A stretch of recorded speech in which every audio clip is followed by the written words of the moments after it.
লা তাখুযুহু সিনাতুন ওয়ালা নাওম লাহু মা ফিস সামাওয়াতি ওয়া মা ফিল আরদ। আসমান সমূহ, এখানে আসমান একটা আসমান বলা হয়নি, পুরো আসমান সমূহ এবং এই জমিনে যা কিছু আছে সব কিছু কার?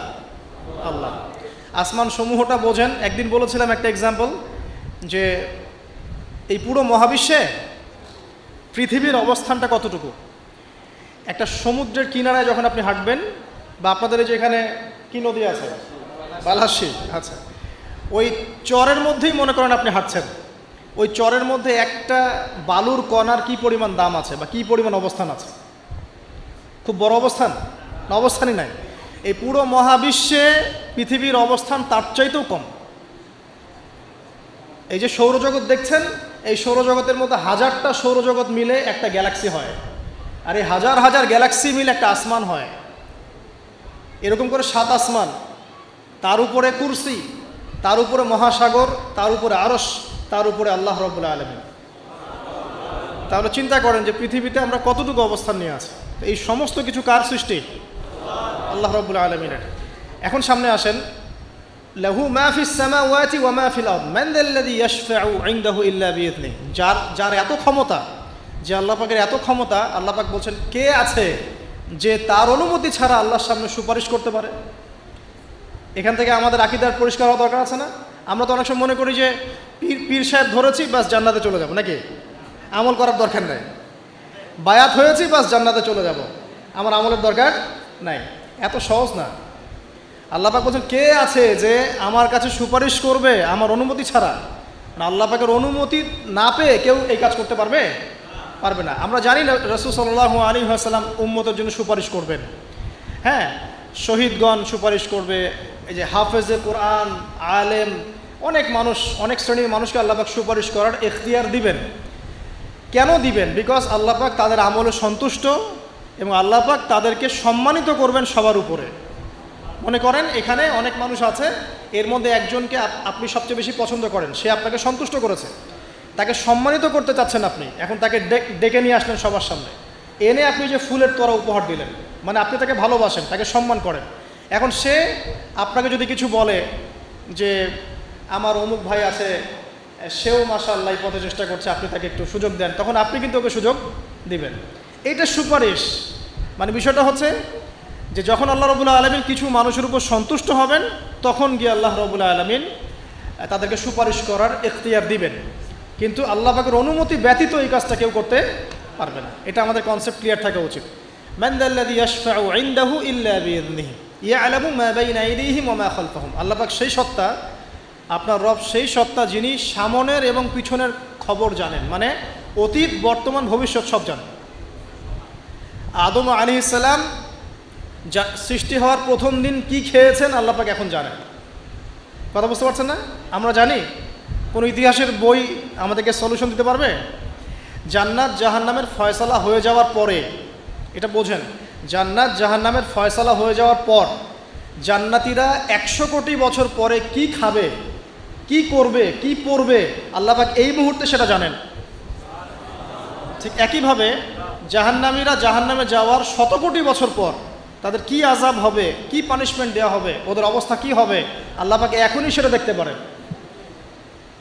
তো আমরা তো আল্লাহকে চিনি না, এই কারণে আমরা আল্লাহর বিরোধিতা করি, তার নবীর বিরোধিতা করি, ইসলাম, কোরআন, হাদিসের বিরোধিতা করছি। আমরা তো আল্লাহকে চিনি না।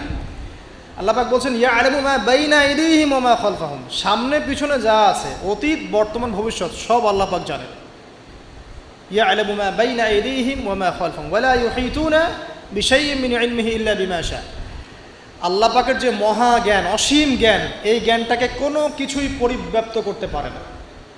এই যে ইসলামের এগেনস্টে যত প্রশ্ন করা হয়, আল্লাহকে কে সৃষ্টি করলো, ইসলামে ওই বিধান কেন, হ্যাঁ পর্দা কেন, কেন বহুবিবাহ, কেন এইটা, কেন সেইটা, এই যে যত প্রশ্ন এখন করা হয় মুক্ত চিন্তার নামে, এটার একমাত্র কারণ কি জানেন? একমাত্র কারণ জ্ঞানের স্বল্পতা। কারণ তাদের ক্ষুদ্র জ্ঞান আল্লাহ পাকের বিশাল জ্ঞানকে পেনিট্রেট করতে পারে না। এই কারণে ওদের কাছে মনে হয় এইটা কেন, ওইটা কেন, এইটা কেন। এখানে বিষয়টা হচ্ছে যে মহান সত্তা পুরো মহাবিশ্ব সৃষ্টি করেছেন, নিঃসন্দেহে তার জ্ঞান আমার জ্ঞানের চেয়ে অনেক বেশি। এবং তিনি যে বিধানটা নাজিল করবেন, যা বলবেন তার প্রতিটা অক্ষর নিঃসন্দেহে সত্য। এটা আমার বুঝে আসুক বা না আসুক আমাকে আত্মসমর্পণ করতে হবে, এটা বুদ্ধিমানের কাজ। এর মধ্যে অনেক কিছুর ব্যাখ্যা আমি বের করতে পারবো, অনেক কিছু হয়তো পারবো না। যেটা পারবো সেটা আলহামদুলিল্লাহ, যেটা পারবো না ইনশাল্লাহ আগামীতে হয়তো সেটা বের হবে, হবে না? কোরআন দিয়ে প্রত্যেকটা যুগ এবং জিজ্ঞাসার জবাব দেওয়া হয়েছে না? এখন হয়তো ওয়ার্ল্ডে এমন নতুন নতুন কিছু মাসআলা এসেছে যেগুলো এখন পর্যন্ত আবিষ্কৃত হচ্ছে না, হয়তো সামনের দিনগুলোতে দেখবেন ঠিকই এগুলো আবিষ্কার হয়েছে। দেখবেন হয়তো কয়দিন পর যদি নাসা বলে যে হ্যাঁ জান্নাত জাহান্নাম বলে কিছু আছে আমরা দেখেছি, ওরা এখন বলছে না মহাবিশ্বে ওইখানে প্রাণ আছে, এই আছে সেই আছে, মানুষ বিশ্বাস করছে। কয়দিন পর যদি তারা এই কথাটা বলে তখন দেখবেন সারা বিশ্বের মানুষ বিনা বাক্যে বিশ্বাস করবে।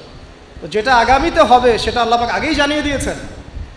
তো প্রকৃত মুসলিম এবং বুদ্ধিমান মুসলিম সে যে নিঃশর্তভাবে আল্লাহ পাকের এই বিধানগুলোকে মেনে চলে, এখানে কোনো প্রশ্ন করতে যায় না, কারণ সে জানে আমার জ্ঞানটা সসীম, আল্লাহ পাকের জ্ঞান অসীম।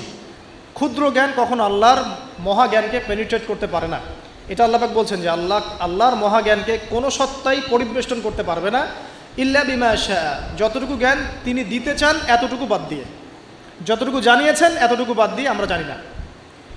যেমন কিয়ামতের অনেক সাইনের কথা বলা আছে না, এক্স্যাক্টলি কোন দিনে কিয়ামত হবে কেউ বলতে পারবে না। আল্লাহ পাক যতটুকু চান এতটুকু আমরা জানি। ইয়ালামু মা বাইনা আইদিহিম ওয়া মা খালফাহুম ওয়া লা ইউহিতুনা বিশাইইন মিন ইলমিহি ইল্লা বিমা শা, এই যে ওয়াসিআ কুরসিয়ুহুস সামাওয়াতি ওয়াল আরদ। আল্লাহ পাক বলছেন এই মহাবিশ্বকে আল্লাহ পাকের কুরসিটা ঘিরে রেখেছে। এই কুরসি কিন্তু আরশ নয়, এই কুরসি পুরো মহাবিশ্বকে ঘিরে রেখেছে। এর উপরে আছে মহাসাগর, তার উপরে আছে আরশে আযীম। ঠিক আছে, ওয়াসিআ কুরসিয়ুহুস সামাওয়াতি ওয়াল আরদ ওয়া লা ইয়াউদুহু হিফযুহুমা ওয়া হুয়াল আলিয়্যুল আযীম। এবং এই পুরো মহাবিশ্বকে পরিচালনা করতে বা নিয়ন্ত্রণ করতে আল্লাহ পাকের যাররা পরিমাণও কোনো কষ্ট হয় না। তো এই হচ্ছে আপনার রব, যে রব আপনাকে সৃষ্টি করেছেন এবং দুনিয়াতে একটা হায়াত দিয়েছেন এবং আপনাকে তিনি মৃত্যু দিবেন, এরপর আবার পুনরুজ্জীবিত করবেন, তারপর বিচার ফয়সালা হবে, এরপর হয় জান্নাত না হলে জাহান্নাম। না, আপনি আপনার রবকে চিনতে শিখুন, তাহলে ইনশাআল্লাহ তাআলা এটা আপনার জন্য সহজ হবে আল্লাহর আনুগত্য করা, তার দাসত্ব করা।